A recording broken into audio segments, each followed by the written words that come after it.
Hey everyone, it's Birjees from Tranquility in Art.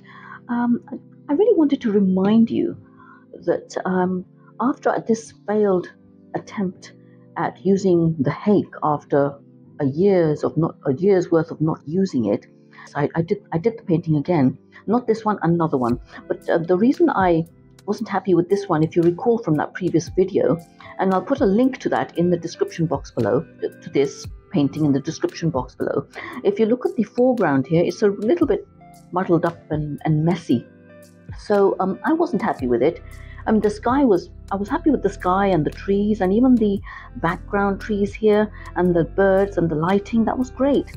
And even this waterway here seemed fine. But it's when I got to the foreground that things started to get sort of muddled up. And that's because of the Hake brush that I was using, or the Hake brush. I was having a lot of trouble with it. So after I modified my Hake brush, I was able to produce this painting. Now, this reminder is for this painting, which has been up on my channel for a while now.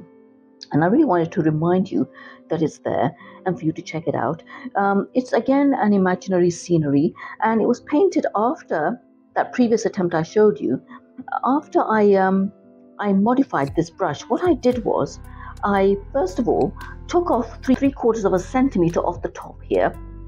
And if you look at the sides, let's just get it closer here. If you look at the sides here, you'll see that they've been sort of cut away at the sides there too here. You can see, if I just do that, you can see they've been cut away. And after doing this, I found the brush to be too bushy and too long. So after I modified it, I tested it again on this painting here, and I tested it again on this painting here, and I think it came out a lot better. I don't know what you think. I mean, I'd love you to go to the channel, go to my video, go to the video and have a look and let me know what you think in the comments section. It's just a reminder really that it's there, and if you want to have a look at it, please do. Have a great day, and do consider subscribing if you haven't already done so. And if you have, thank you so much. Thank you so much for watching this reminder.